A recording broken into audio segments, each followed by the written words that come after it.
আসসালামু আলাইকুম। আমরা ছুটির আগেই ওশিয়ানিয়া মহাদেশটা শুরু করেছিলাম এবং তখন আমরা ওশিয়ানিয়া মহাদেশের আঞ্চলিক বিভাগ এবং ভূপ্রকৃতি সম্পর্কেও আলোচনা করেছিলাম। আজ আমরা ওশিয়ানিয়া মহাদেশের নদ নদী এবং জলবায়ু ও স্বাভাবিক উদ্ভিদ সম্পর্কে আলোচনা করব। তো দেখো, ওশিয়ানিয়া মহাদেশের নদ নদী বলতে আমরা এখানে অস্ট্রেলিয়া, পাপুয়া নিউগিনি এবং নিউজিল্যান্ডের যে নদ নদী সেগুলোই আলোচনা করব। মানে অস্ট্রেলিয়া, পাপুয়া নিউগিনি এবং নিউজিল্যান্ড এর মধ্য দিয়ে কোন কোন নদীগুলো প্রবাহিত হয়েছে সেগুলো আমরা আলোচনা করব। দেখো, ওশিয়ানিয়া মহাদেশের বৃহত্তম দেশ হচ্ছে অস্ট্রেলিয়া। এটা হচ্ছে অস্ট্রেলিয়া।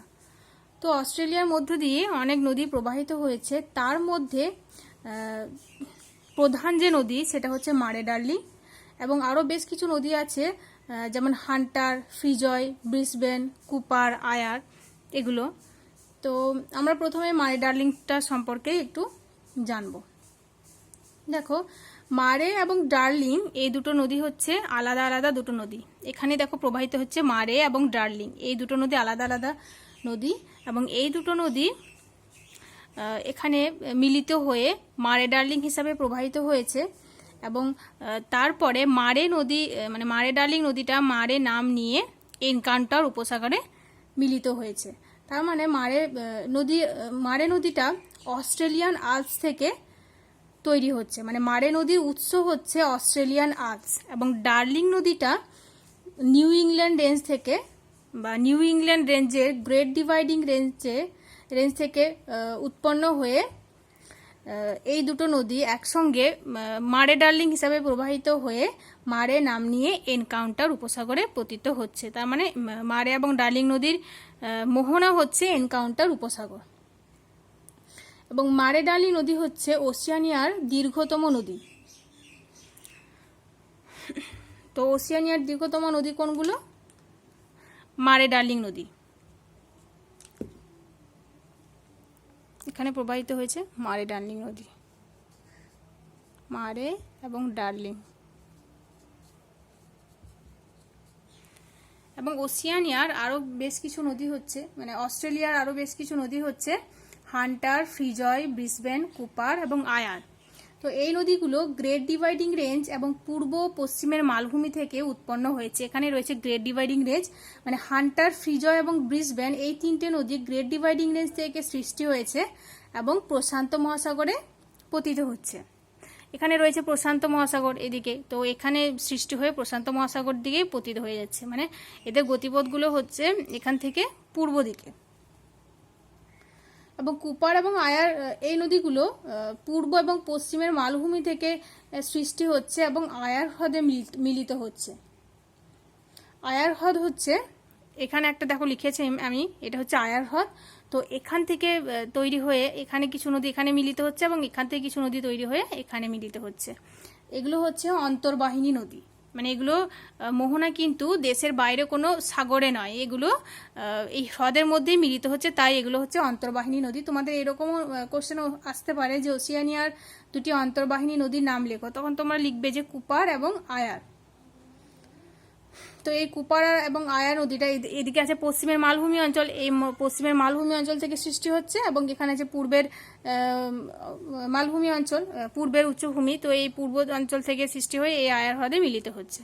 ঠিক আছে, তো এগুলোই হচ্ছে অস্ট্রেলিয়ার প্রধান নদী, মারে ডার্লিং নদী, হান্টার, ফ্রিজয়, ব্রিসবেন, কুপার, আয়ার এবং এখানে রয়েছে মারাম্বিজি। এখানে একটা নদী আছে, এই নদীটার নাম হচ্ছে মারাম্বিজি। তো এই নদীগুলো বেশ কিছু নদী আছে, এখানে মারাম্বিজি আছে, তারপর মারে, এই যে ডার্লিং আমি বললাম, তারপরে হচ্ছে কালগোয়া নদী, ডার্লিং নদী, এগুলো। এরপর আমরা জানবো যে নিউজিল্যান্ডে কোন কোন নদী প্রবাহিত হচ্ছে। নিউজিল্যান্ডের প্রধান নদীগুলো কি? দেখো, এটা হচ্ছে নিউজিল্যান্ড। তো নিউজিল্যান্ডের মধ্যে দেখতে পাচ্ছ তোমরা যে ছোট ছোট অনেক নদী প্রবাহিত হয়েছে। পুরো নিউজিল্যান্ডটা ছোট ছোট নদী প্রবাহিত হয়ে জালের মতো ঘিরে রেখেছে। তো এর মধ্যে প্রধান দুটি নদী আমরা জানবো, সেটা হচ্ছে ওয়াইটাকি এবং একটা হচ্ছে ক্লাথা। ওয়াইটাকি এবং ক্লাথা। এই দুটো হচ্ছে নিউজিল্যান্ডের প্রধান নদী, ওয়াইটাকি এবং ক্লাথা। ওয়াইটাকি নদীটা নিউজিল্যান্ডের বেনমোর হ্রদ থেকে সৃষ্টি হচ্ছে এবং বেনমোর হ্রদ থেকে সৃষ্টি হয়ে প্রশান্ত মহাসাগরে পতিত হচ্ছে। আর এই ওয়াইটাকি নদী হচ্ছে নিউজিল্যান্ডের দীর্ঘতম নদী। এটা মনে রাখবে, এরকম শর্ট কোশ্চেন আসতে পারে যে নিউজিল্যান্ডের দীর্ঘতম নদীর নাম কি, তখন তোমরা বলবে যে ওয়াইটাকি। ওয়াইটাকি নদীটা বেনমোর হ্রদ থেকে উৎপন্ন হয়ে প্রশান্ত মহাসাগরে পতিত হচ্ছে। তারপর নিউজিল্যান্ডের আরেকটা নদী হচ্ছে ক্লাথা। ক্লাথা নদীটা ওয়ানাকা হ্রদে উৎপন্ন হচ্ছে, ওয়ানাকা হ্রদের সৃষ্টি হয়ে সেটা আবার প্রশান্ত মহাসাগরে মিলিত হচ্ছে। হলো তো, এই দুটো হচ্ছে নিউজিল্যান্ডের প্রধান দুটো নদী। এরপর দেখো অস্ট্রেলিয়ার উত্তর দিকে রয়েছে পাপুয়া নিউগিনি। তো পাপুয়া নিউগিনির প্রধান দুটি নদী হচ্ছে সেপিক নদী এবং আরেকটা হচ্ছে ফ্লাই নদী। কি সেপিক নদী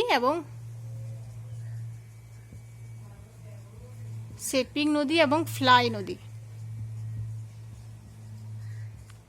এই সেপিক নদীটা হচ্ছে পাপুয়া নিউগিনির দীর্ঘতম নদী। আর এই সেপিক নদীটা পাপুয়া নিউগিনির ভিক্টর ইমানুয়েল রেঞ্জ থেকে সৃষ্টি হচ্ছে। এই নদীর কোনো বদ্বীপ নেই এবং এই নদীটা 1126 কিলোমিটার দীর্ঘ, সেপিক নদীটা। এবং পাপুয়া নিউগিনির আর একটা নদী হচ্ছে ফ্লাই নদী। ফ্লাই নদীও তাই ভিক্টর ইমানুয়েল রেঞ্জ থেকে সৃষ্টি হচ্ছে এবং এই নদীটা পাপুয়া উপসাগরে মিলিত হচ্ছে। ঠিক আছে, পাপুয়া উপসাগর এখানে রয়েছে, তো এই পাপুয়া উপসাগরে মিলিত হচ্ছে। তো এই হলো ওশিয়ানিয়া মহাদেশের নদ নদী। তো কি কি নদ নদী আমরা জানলাম। অস্ট্রেলিয়া নদীর মধ্যে রয়েছে মারে ডার্লিং, হান্টার, ফ্রিজয়, ব্রিসবেন, কুপার, আয়ার, এগুলো। নিউজিল্যান্ডের প্রধান নদী হচ্ছে ওয়াইটাকি এবং ক্লাথা এবং পাপুয়া নিউগিনি নদী হচ্ছে ফ্লাই এবং সেপিক নদী। তো এই নদীগুলো তোমরা ভালো করে পড়বে, নদীর উৎস, মোহনা এবং এদের বিশেষ বৈশিষ্ট্যগুলো তোমরা একটু ভালো করে পড়বে। তো দেখো অস্ট্রেলিয়ার এই নদীগুলো ছাড়াও অস্ট্রেলিয়ার মধ্যে এবং পশ্চিম দিকে বেশ কিছু হ্রদ রয়েছে। বেশিরভাগ হ্রদ এখানে শুষ্ক। দেখো অস্ট্রেলিয়ার পশ্চিম দিকটা আমি বলেছিলাম যে শুষ্ক মরুভূমি অঞ্চল, এই অঞ্চলটা, তাই তো। তো এখানে বেশ শুষ্ক এবং লবণাক্ত হ্রদ রয়েছে। তো এদের মধ্যে আয়ার হ্রদ এবং টরেন্স হ্রদ হচ্ছে উল্লেখযোগ্য এবং পশ্চিমের মরুভূমির মধ্যে ম্যাককে এবং উইলসন হচ্ছে উল্লেখযোগ্য। মধ্যভাগে রয়েছে এখানে আয়ার হ্রদ এবং টরেন্স হ্রদ আছে এর কাছে, এর নিচের দিকে এটা দেখতে পাচ্ছ তোমরা, এটা হচ্ছে টরেন্স হ্রদ এবং পশ্চিম দিকে রয়েছে ম্যাককে এবং উইলসন। এখানে রয়েছে ম্যাককে, উইলসন। তো এগুলো হচ্ছে হ্রদ। তো এগুলো হচ্ছে অস্ট্রেলিয়ার বিশেষ হ্রদ। তারপরে দেখো এই নিউজিল্যান্ডেও কিন্তু নিউজিল্যান্ডের পার্বত্য অঞ্চলে অসংখ্য হিমবাহ সৃষ্ট হ্রদ রয়েছে। এখানে যেরকম বললাম আমি বেশ কিছু শুষ্ক হ্রদ রয়েছে, লবণাক্ত হ্রদ, কিন্তু নিউজিল্যান্ডে বেশ কিছু পার্বত্য অঞ্চলে হিমবাহ সৃষ্ট হ্রদ আছে। তার মধ্যে তাইপো হচ্ছে বৃহত্তম। নিউজিল্যান্ডের হ্রদের মধ্যে তাইপো হচ্ছে বৃহত্তম, এটা মনে রাখবে। নিউজিল্যান্ডের বৃহত্তম হ্রদের নাম কি, তখন তোমরা বলবে যে তাইপো।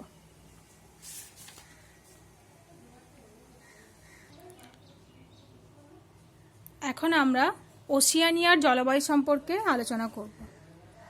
দেখো ওশিয়ানিয়ার উত্তরে রয়েছে উত্তর দ্বীপ, যেটা 10 ডিগ্রি উত্তর অক্ষাংশ, এবং দক্ষিণে রয়েছে স্টুয়ার্ট দ্বীপ, যার অক্ষাংশ হচ্ছে 47 ডিগ্রি দক্ষিণ। তো তাহলে দেখো ওশিয়ানিয়ার বিস্তার হচ্ছে 10 ডিগ্রি উত্তর থেকে দক্ষিণে একদম 47 ডিগ্রি দক্ষিণ পর্যন্ত, তাই তো। তার ফলে কি হয়, এই অঞ্চলে বিভিন্ন স্থানে জলবায়ুর পার্থক্য দেখা যায়, যেহেতু অক্ষাংশগত বিস্তার এত বেশি, তো সেই জন্যেই জলবায়ুর পার্থক্য লক্ষ্য করা যায়। এবং এখানে অসংখ্য ছোট ছোট দ্বীপ রয়েছে, আর এই দ্বীপগুলোতে সমুদ্রের প্রভাব বেশি। প্রশান্ত মহাসাগরের উপরে দেখো অসংখ্য ছোট ছোট দ্বীপ রয়েছে, যেগুলো ওশিয়ানিয়ার ছোট ছোট দেশ, তো এগুলোতে সমুদ্রের প্রভাব বেশি। আবার দেখো অস্ট্রেলিয়া হচ্ছে সবথেকে বড় দেশ। অস্ট্রেলিয়ার এই অঞ্চলগুলোতে সমুদ্রের প্রভাব থাকলেও এই যে মধ্যভাগে কিন্তু সমুদ্রের প্রভাব সেরকম দেখা যায় না। তো তার ফলে এখানে চরম ভাবাপন্ন জলবায়ু বিরাজ করে। তো এইসবের পার্থক্যের জন্যই ওশিয়ানিয়া মহাদেশকে বিভিন্ন জলবায়ু অঞ্চলে ভাগ করা হয়। মানে এইসব পার্থক্যের জন্যই ওশিয়ানিয়া মহাদেশে বিভিন্ন ধরনের জলবায়ু বৈচিত্র্য দেখা দিচ্ছে এবং তার ফলেই এই মহাদেশটিকে বিভিন্ন জলবায়ু অঞ্চলে ভাগ করা হয়। তো সেগুলো হচ্ছে দেখো, নিরক্ষীয় জলবায়ু অঞ্চল, ক্রান্তীয় মৌসুমী জলবায়ু অঞ্চল, নাতিশীতোষ্ণ জলবায়ু অঞ্চল, ভূমধ্যসাগরীয় জলবায়ু অঞ্চল, ক্রান্তীয় মরু ও মরুপ্রায় জলবায়ু অঞ্চল এবং ব্রিটিশ জলবায়ু। তো আমরা এগুলোই একটু একটু করে জানবো যে কোথায় ওশিয়ানিয়া মহাদেশের কোন অঞ্চলে কীরকম জলবায়ু পরিলক্ষিত হচ্ছে। প্রথমে দেখো আমি লিখেছি নিরক্ষীয় জলবায়ু। তো ওশিয়ানিয়ার যে মেলানেশিয়া, পলিনেশিয়া এবং মাইক্রোনেশিয়ার যে দ্বীপগুলো, এখানে রয়েছে মেলানেশিয়া, এখানে মাইক্রোনেশিয়া এবং একদম পূর্ব দিকে রয়েছে পলিনেশিয়া, তাই তো? মেলানেশিয়া, মাইক্রোনেশিয়া এবং পলিনেশিয়া।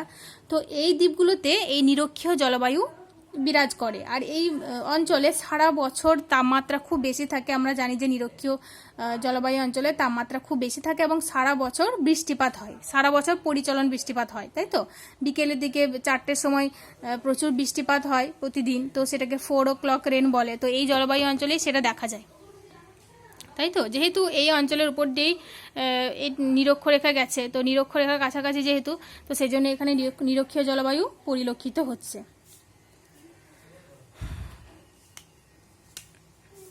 এরপর দেখব আমরা ক্রান্তীয় মৌসুমী জলবায়ু। ক্রান্তীয় মৌসুমী জলবায়ুটা কোথায় দেখা যাচ্ছে সেটা আমরা একটু দেখব। ক্রান্তীয় মৌসুমী জলবায়ু দেখো, অস্ট্রেলিয়ার উত্তর এবং উত্তর পূর্বাংশে এই ক্রান্তীয় মৌসুমী জলবায়ু পরিলক্ষিত হয়। এই যে অঞ্চলে দেখতে পাচ্ছ, অস্ট্রেলিয়ার উত্তর দিক এবং এই পূর্ব অংশটা, উত্তর পূর্ব দিকটা, এই অঞ্চলে ক্রান্তীয় মৌসুমী জলবায়ু দেখা যায়। এখানে শীতকাল ঠান্ডা এবং শুষ্ক হয় আর গ্রীষ্মকালটা হয় আর্দ্র হয়। যেহেতু গ্রীষ্মকালে এখানে মৌসুমী জলবায়ুর প্রভাবে বৃষ্টিপাত হয়, সেজন্য গ্রীষ্মকালটা হচ্ছে আর্দ্র এবং উষ্ণ এবং শীতকালটা হচ্ছে শুষ্ক এবং শীতল। আর এই অঞ্চলের বার্ষিক গড় বৃষ্টিপাতের পরিমাণ হচ্ছে 150 সেন্টিমিটার, 150 সেমির মতো বৃষ্টিপাত হয়। তাহলে আমরা নিরক্ষীয় জলবায়ু এবং ক্রান্তীয় মৌসুমী জলবায়ুটা আমরা জানলাম। এই অঞ্চলটা হচ্ছে নিরক্ষীয় জলবায়ু অঞ্চল, এটা হচ্ছে ক্রান্তীয় মৌসুমী জলবায়ু অঞ্চল, তাই তো? এরপর আমরা দেখব যে নাতিশীতোষ্ণ জলবায়ু, কোন কোন অঞ্চলে নাতিশীতোষ্ণ জলবায়ুটা পরিলক্ষিত হচ্ছে সেটা একটু জানব। নাতিশীতোষ্ণ জলবায়ু দেখো, অস্ট্রেলিয়ার যে মারে ডার্লিং নদী অববাহিকা, এখানে রয়েছে মারে ডার্লিং নদী অববাহিকা। তো এই মারে ডার্লিং নদী অববাহিকা এবং অস্ট্রেলিয়ার যে পূর্ব উপকূল, এই অঞ্চলটা পূর্ব দিক এবং এখানে রয়েছে ব্রিসবন, তো ব্রিসবন শহর। তো এই অঞ্চলে নাতিশীতোষ্ণ জলবায়ু পরিলক্ষিত হয়। এখানে এই নাতিশীতোষ্ণ জলবায়ু যেখানে পরিলক্ষিত হয়, সেখানে যেহেতু এখানে উপকূল অঞ্চল, এখানে সারা বছর ধরে গ্রীষ্মকালে আয়নবায়ু প্রবাহিত হয় এবং শীতকালে পশ্চিমা বায়ু প্রবাহিত হয় এবং এই অঞ্চলের জলবায়ুটা বেশ মনোরম প্রকৃতির। তাহলে এই অঞ্চলের জলবায়ু হচ্ছে নাতিশীতোষ্ণ জলবায়ু, তাই তো? এই যে আমি দাগটা টেনেছি, এখান থেকে এই যে পুরো অঞ্চলটা আমরা দেখতে পাচ্ছি, এই অঞ্চলটা হচ্ছে নাতিশীতোষ্ণ জলবায়ু অঞ্চল। এরপর আমরা দেখব যে ভূমধ্যসাগরীয় জলবায়ু অঞ্চল কোনটা, মানে কোন অঞ্চলে ভূমধ্যসাগরীয় জলবায়ু পরিলক্ষিত হচ্ছে। ভূমধ্যসাগরীয় জলবায়ু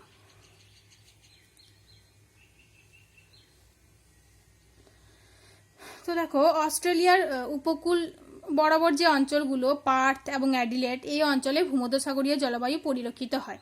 এই যে অঞ্চলগুলো দেখতে পাচ্ছ, এই অঞ্চলটা এখানে ভূমধ্যসাগরীয় জলবায়ু পরিলক্ষিত হয়। এখানে পশ্চিমা বায়ুর প্রভাবে শীতকালে বৃষ্টিপাত হয় এবং গ্রীষ্মকাল উষ্ণ হয় এবং শুষ্ক হয়। গ্রীষ্মকালে কোনো বৃষ্টিপাত হয় না, তবে শীতকালে পশ্চিমা বায়ুর প্রভাবে বৃষ্টিপাত হয়। শীতকালটা শীতল হয় এবং আর্দ্র হয়। আর এখানে গড় বার্ষিক বৃষ্টিপাতের পরিমাণ হচ্ছে 75 সেন্টিমিটার। তো তাহলে এই অঞ্চলটা হচ্ছে ভূমধ্যসাগরীয় জলবায়ু অঞ্চল। অস্ট্রেলিয়ার দক্ষিণে যে উপকূল অঞ্চলটা, সেটা হচ্ছে ভূমধ্যসাগরীয় জলবায়ু অঞ্চল। এরপর আমরা দেখব পরবর্তী জলবায়ু অঞ্চল ক্রান্তীয় মরু এবং মরুপ্রায় জলবায়ু অঞ্চল।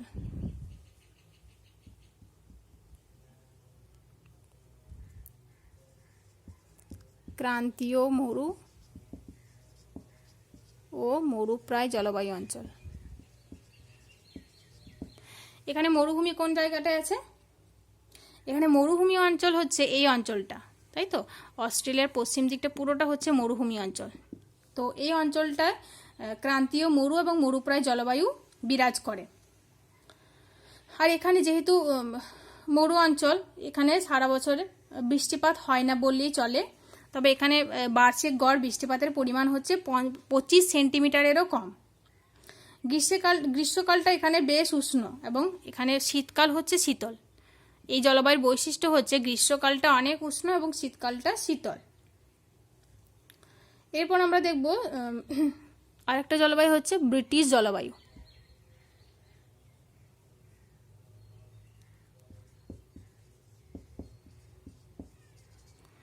ব্রিটিশ জলবায়ু।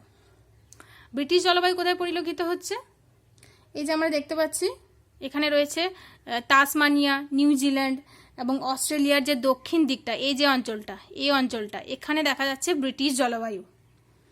এই জলবায়ুর বৈশিষ্ট্য হচ্ছে গ্রীষ্মকালটা হালকা উষ্ণ, বেশি উষ্ণ হয় না যেহেতু সমুদ্রের তীরবর্তী অঞ্চলে অবস্থিত। তো গ্রীষ্মকালটা হালকা উষ্ণ, 15 ডিগ্রি সেলসিয়াসের মতো উষ্ণ থাকে এবং শীতকালটা বেশ ঠান্ডা থাকে। শীতকালের উষ্ণতা হচ্ছে 5 ডিগ্রি সেলসিয়াস। এবং এই অঞ্চলে পশ্চিমা বায়ুর প্রভাবে সারা বছর প্রচুর বৃষ্টিপাত হয়, 200 সেন্টিমিটার, প্রায় 200 সেন্টিমিটারের মতো বৃষ্টিপাত হয়। তো দেখো আমরা কতগুলো জলবায়ু অঞ্চলের কথা জানলাম। 6টি জলবায়ু অঞ্চলের কথা জানলাম। ওশিয়ানিয়ায় 6টি জলবায়ু পরিলক্ষিত হচ্ছে। তার মধ্যে হচ্ছে দেখো নিরক্ষীয় জলবায়ু অঞ্চল। নিরক্ষীয় জলবায়ু কোনটা? এই অঞ্চলে নিরক্ষীয় জলবায়ু পরিলক্ষিত হচ্ছে। তারপর ক্রান্তীয় মৌসুমী জলবায়ু, এই অঞ্চলটা হচ্ছে ক্রান্তীয় মৌসুমী জলবায়ু। বৈশিষ্ট্যগুলো তো আমি বললাম। তারপর হচ্ছে নাতিশীতোষ্ণ জলবায়ু। নাতিশীতোষ্ণ জলবায়ু কোনটা? নাতিশীতোষ্ণ জলবায়ু হচ্ছে এই যে অস্ট্রেলিয়ার পূর্ব দিকটা, অস্ট্রেলিয়ার পূর্বে যে উপকূল অঞ্চলটা সেটা হচ্ছে নাতিশীতোষ্ণ জলবায়ু। এবং তারপরে দেখো ভূমধ্যসাগরীয় জলবায়ু। ভূমধ্যসাগরীয় জলবায়ু কোনটা? এখানে এই যে অঞ্চলটা, অস্ট্রেলিয়ার দক্ষিণ দিকের যে উপকূল অঞ্চলটা, সেটা হচ্ছে ভূমধ্যসাগরীয় জলবায়ু অঞ্চল। তারপর দেখো ক্রান্তীয় মরু ও মরুপ্রায় জলবায়ু। এই অঞ্চলটা হচ্ছে ক্রান্তীয় মরু ও মরুপ্রায় জলবায়ু। আর তারপরে দেখো এই অঞ্চলটা অস্ট্রেলিয়ার দক্ষিণ পূর্ব দিকটা, এখানে আছে তাসমানিয়া এবং নিউজিল্যান্ড, এই অঞ্চলটা নিয়ে হচ্ছে ব্রিটিশ জলবায়ু। এই অঞ্চলে ব্রিটিশ জলবায়ু পরিলক্ষিত হচ্ছে। তাহলে আমরা 6টি জলবায়ু কী কী জানলাম?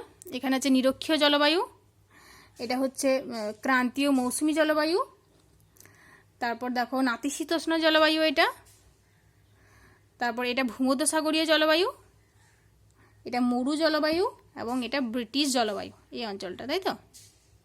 6টা জলবায়ু, আশা করছি তোমরা বুঝতে পেরেছ। এখন আমরা ওশিয়ানিয়ার স্বাভাবিক উদ্ভিদ সম্পর্কে আলোচনা করব। দেখো ওশিয়ানিয়ার জলবায়ু যেমন বৈচিত্র্যপূর্ণ, ঠিক সেরকম জলবায়ুর ওপর নির্ভর করে ওশিয়ানিয়ার স্বাভাবিক উদ্ভিদও কিন্তু বৈচিত্র্যপূর্ণ। মানে জলবায়ুর তারতম্যের জন্যই ওশিয়ানিয়ায় বিভিন্ন ধরনের স্বাভাবিক উদ্ভিদ পরিলক্ষিত হয়। বিভিন্ন অঞ্চলে বিভিন্ন ধরনের স্বাভাবিক উদ্ভিদ তৈরি হয়েছে, তাই তো। তো দেখো প্রথমে আমরা জানবো যে ওশিয়ানিয়ার যেখানে নিরক্ষীয় জলবায়ু পরিলক্ষিত হচ্ছিল সেই অঞ্চলটাতে কীরকম জলবায়ু সৃষ্টি হয়েছে। তো সেই অঞ্চলে ক্রান্তীয় চিরহরিৎ অরণ্য তৈরি হয়েছে। যেহেতু এখানে সারা বছর প্রচুর বৃষ্টিপাত হচ্ছে এবং উষ্ণতা খুব বেশি, সেজন্যই এই অঞ্চলে ক্রান্তীয় চিরহরিৎ অরণ্য সৃষ্টি হয়েছে। তো কোন কোন অঞ্চলগুলোতে? এই যে মেলানেশিয়া, মাইক্রোনেশিয়া এবং পলিনেশিয়ার যে দ্বীপগুলো, সেই দ্বীপগুলোতে উষ্ণতা এবং আর্দ্রতা যেহেতু বেশি, সেই জন্যই ক্রান্তীয় চিরহরিৎ অরণ্য এখানে সৃষ্টি হয়েছে। তো আমরা একটা পেলাম ক্রান্তীয় চিরহরিৎ অরণ্য। ওশিয়ানিয়ায় প্রায় 7 ধরনের অরণ্য এখানে দেখা যায়, স্বাভাবিক উদ্ভিদ দেখা যায়। তো সেগুলো একটা একটা করে আমরা জানবো। প্রথমে হচ্ছে দেখো ক্রান্তীয় চিরহরিৎ অরণ্য। তো এই অরণ্যের কোন কোন উদ্ভিদ দেখা যায়? মেহগনি, পাম, এবনি, এইসব উদ্ভিদ এখানে দেখা যায়। আর এই উদ্ভিদগুলো প্রচুর লম্বা হয়। চিরহরিৎ বনভূমির যে উদ্ভিদগুলো সেগুলো প্রচুর লম্বা হয়। এরপর দেখো আমরা জানবো যে ক্রান্তীয় পর্ণমোচী অরণ্য। ক্রান্তীয় পর্ণমোচী অরণ্য। এই অঞ্চলটায় যেখানে মৌসুমী জলবায়ুর প্রভাব দেখা যাচ্ছিল, ক্রান্তীয় মৌসুমী জলবায়ু, তো সেই অঞ্চলে দেখো শীতকালে যেহেতু শুষ্ক এবং গ্রীষ্মকালটা আর্দ্র, তো সেই জন্য এখানে ক্রান্তীয় পর্ণমোচী অরণ্য দেখা যায়। তো আমরা বলতে পারি যে অস্ট্রেলিয়ার উত্তর দিকে এবং উত্তর পূর্ব দিকে ক্রান্তীয় পর্ণমোচী উদ্ভিদ সৃষ্টি হয়েছে, এবং এখানে ক্রান্তীয় পর্ণমোচী উদ্ভিদগুলোর উদাহরণ হচ্ছে পাম, বার্চ, সিডার, বাঁশ এগুলো। এরপর আমরা দেখব যে নাতিশীতোষ্ণ অরণ্য।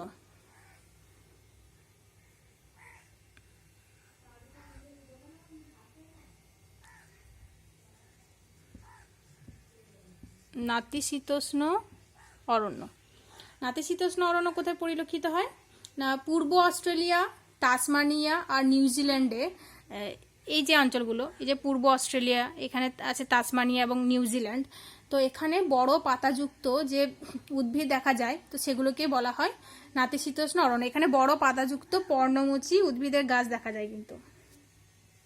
আর এই উদ্ভিদগুলোর একটা বিশেষ বৈশিষ্ট্য হচ্ছে এরা শীতের আগেই পাতা ঝরিয়ে দেয়। আর এখানকার উদ্ভিদের বেশ কিছু উদ্ভিদের নাম হচ্ছে ওক, ম্যাপল, পপলার, এলম এগুলো। তো এই হলো নাতিশীতোষ্ণ তৃণভূমি, যেগুলো তাসমানিয়া এবং নিউজিল্যান্ড এবং দক্ষিণ পূর্ব অস্ট্রেলিয়া দেখা যাচ্ছে। এরপর আমরা দেখব যে ক্রান্তীয় তৃণভূমি। ক্রান্তীয় তৃণভূমি কোথায় পরিলক্ষিত হয় বা কোথায় কোথায় দেখা যায়। অস্ট্রেলিয়ার উত্তরে যেখানে কম বৃষ্টিপাতযুক্ত অঞ্চল, সেখানে বড় বড় ঘাস জন্মায়। তো এই বড় বড় ঘাসের যে তৃণভূমি অঞ্চল সৃষ্টি হয়েছে সেটাকে বলা হয় পার্কল্যান্ড সাভানা। তো এই ক্রান্তীয় তৃণভূমি অরণ্যকে, ক্রান্তীয় তৃণভূমিটা, এটা অরণ্য ঠিক বলবো না, ক্রান্তীয় তৃণভূমি, এটাকে পার্কল্যান্ড সাভানাও বলা হয়। এই যে অঞ্চলটা দেখতে পাচ্ছ তোমরা, এই অঞ্চলটা, এখানেই ক্রান্তীয় তৃণভূমি সৃষ্টি হয়েছে। আর এই অঞ্চলের যে তৃণভূমি অঞ্চল সেটাকে বলা হয় পার্কল্যান্ড সাভানা, মনে রাখবে। এবং এই পার্কল্যান্ড সাভানায় মাঝে মাঝেই কিন্তু ইউক্যালিপটাস গাছও দেখা যায়, এবং এখানকার বেশিরভাগ গাছ হচ্ছে জুড়া জাতীয়। এরপর আমরা দেখব যে নাতিশীতোষ্ণ তৃণভূমি। নাতিশীতোষ্ণ তৃণভূমি কোথায় দেখা যাচ্ছে? নাতিশীতোষ্ণ তৃণভূমি,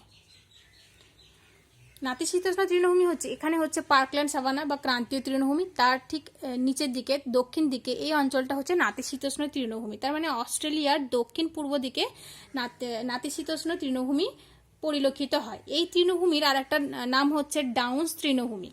এখানে এখানে মারে ডার্লিং নদীর যে অববাহিকা, সেখানে তৈরি হচ্ছে ডাউন্স তৃণভূমি। তো এই অঞ্চলে দেখো এখানে রয়েছে গ্রেট ডিভাইডিং রেঞ্জ, এবং তার পশ্চিম দিকে মারে ডার্লিং নদী অববাহিকা আছে। তো এই নদী অববাহিকাতে ছোট ছোট ছোট ছোট ঘাসের বিশাল তৃণভূমি দেখা যায়। তো এই তৃণভূমি অঞ্চলটাকে ডাউন্স তৃণভূমি বলা হয়। এরপর দেখো আমরা জানবো মরু উদ্ভিদ। মরু উদ্ভিদ সাধারণত মরু অঞ্চলে দেখা যাবে, তাই তো। তো অস্ট্রেলিয়ার কোন দিকে মরুভূমি রয়েছে? অস্ট্রেলিয়ার পশ্চিম দিকে এই যে অঞ্চলটা দেখতে পাচ্ছ তোমরা, এখানে মরুভূমি রয়েছে। তো এখানেই মরু উদ্ভিদ পরিলক্ষিত হয়। ক্যাকটাস জাতীয় উদ্ভিদ এখানে জন্মায়, এবং এখানকার উদ্ভিদগুলোর নাম হচ্ছে ওই কি বলবো, ক্যাকটাস জাতীয় বলতে ফণিমনসা জাতীয় এরকম উদ্ভিদ জন্মায়। ক্যাকটাস, মালাগার এবং ঝোপঝাড় দেখা যায় এই অঞ্চলে, মরু উদ্ভিদ বা মরু অঞ্চলটাতে। এরপরে রয়েছে দেখো ভূমধ্যসাগরীয় উদ্ভিদ। ভূমধ্যসাগরীয় উদ্ভিদ কোথায় জন্মায়? যেখানে ভূমধ্যসাগরীয় জলবায়ু পরিলক্ষিত হয়, সেখানে ভূমধ্যসাগরীয় উদ্ভিদ দেখা যায়। ভূমধ্যসাগরীয় উদ্ভিদ, তার মানে এই অঞ্চলগুলোতে ভূমধ্যসাগরীয় উদ্ভিদ দেখা যায়, তাই তো। আর এই অঞ্চলে উদ্ভিদগুলোর নাম হচ্ছে জারা, কারি, ব্লু গাম এইসব। তো তাহলে আমরা দেখতে পাচ্ছি যে ওশিয়ানিয়া মহাদেশে বৈচিত্র্যপূর্ণ জলবায়ু বিরাজ করছে, এবং বিভিন্ন অঞ্চলে জলবায়ুর বৈচিত্র্যের জন্যই বিভিন্ন অঞ্চলে বিভিন্ন ধরনের স্বাভাবিক উদ্ভিদ গড়ে উঠেছে, তাই তো। তো দেখো এখানে আমরা প্রায় 8 ধরনের স্বাভাবিক উদ্ভিদের কথা জানলাম, সেগুলো একটু আমি বলে দিই। দেখো প্রথমে হচ্ছে ক্রান্তীয় চিরহরিত অরণ্য। এই অঞ্চলটা হচ্ছে ক্রান্তীয় চিরহরিত অরণ্য, মেলানেশিয়া, মাইক্রোনেশিয়া, পলিনেশিয়া। তারপর দেখো এই অঞ্চলটা অস্ট্রেলিয়ার যে উত্তর দিকটা এবং উত্তর পূর্ব দিকে এখানে রয়েছে ক্রান্তীয় পর্ণমোচী অরণ্য, তাই তো। এবং অস্ট্রেলিয়ার যে পূর্ব দিকে এই অঞ্চলে দেখা যাচ্ছে নাতিশীতোষ্ণ অরণ্য। এই যে তাসমানিয়া এবং নিউজিল্যান্ড, এই যে অঞ্চলটা, এখানে আমি ছবিটা আঁকতে ভুলে গেছি, এখানেও একটু অঞ্চল রয়েছে এই অঞ্চলটা, এবং এই যে দেখতে পাচ্ছ তাসমানিয়া এবং নিউজিল্যান্ড, এই অঞ্চলটাতেই নাতিশীতোষ্ণ অরণ্য পরিলক্ষিত হয়, ঠিক আছে। এরপর দেখো ক্রান্তীয় তৃণভূমি। ক্রান্তীয় তৃণভূমি কোথায় পরিলক্ষিত হচ্ছে? দেখো অস্ট্রেলিয়ার যে এই অঞ্চলটা দেখতে পাচ্ছ তোমরা, এখানে কম বৃষ্টিপাত হয়, তো কম বৃষ্টিপাতের জন্য এখানে ক্রান্তীয় তৃণভূমি সৃষ্টি হচ্ছে। এটার আরেকটা নাম হচ্ছে পার্কল্যান্ড সাভানা। তারপর দেখো নাতিশীতোষ্ণ তৃণভূমি, এই অঞ্চলটাতে যেখানে মারে ডার্লিং নদীর যে অববাহিকাটা, এখানে তৈরি হয়েছে নাতিশীতোষ্ণ তৃণভূমি। এই তৃণভূমির আরেকটা নাম হচ্ছে ডাউন্স। এবার দেখো অস্ট্রেলিয়ার পশ্চিম দিকে যে মরু অঞ্চল, সেখানে মরু উদ্ভিদ দেখা যায়, মরু উদ্ভিদ সৃষ্টি হচ্ছে। এবং অস্ট্রেলিয়ার যে দক্ষিণ দিকের যে উপকূল অঞ্চলগুলো, এখানে যেহেতু ভূমধ্যসাগরীয় জলবায়ু পরিলক্ষিত হয়, সেজন্য এখানে ভূমধ্যসাগরীয় উদ্ভিদ দেখা যায়। তো এই হলো 8 ধরনের স্বাভাবিক উদ্ভিদ। তো তোমরা অস্ট্রেলিয়ার যে নদীগুলোর কথা আমি বললাম, নদীর উৎস, মোহনা এবং বিশেষ বৈশিষ্ট্য, এটা ভালো করে পড়বে। এবং অস্ট্রেলিয়ার জলবায়ুর বৈচিত্র্য, এটা ভালো করে পড়বে। এবং অস্ট্রেলিয়ার স্বাভাবিক উদ্ভিদ, এখানকার যে মানে কোথায় কীরকম স্বাভাবিক উদ্ভিদ সৃষ্টি হচ্ছে এবং সেই স্বাভাবিক উদ্ভিদের নাম এবং তাদের বৈশিষ্ট্য, এটা ভালো করে পড়বে। এখানে ছোট ছোট অনেক শর্ট কোশ্চেনও হবে, শর্ট কোশ্চেনগুলো এবং এই যে বড় কোশ্চেন আমি বললাম জলবায়ু এবং স্বাভাবিক উদ্ভিদ, এগুলো ভালো করে পড়বে। নেক্সট ক্লাসে আমরা ইনশাল্লাহ মারে ডার্লিং নদী অববাহিকাটা শুরু করব। আগে তোমরা পড়া দেবে এই চ্যাপ্টারে যেটা আমি বললাম, তারপরে আমি মারে ডার্লিং নদী অববাহিকা শুরু করব। তোমাদের যদি বুঝতে কোনো অসুবিধা হয় আমার সঙ্গে কন্ট্যাক্ট করবে। আসসালামু আলাইকুম।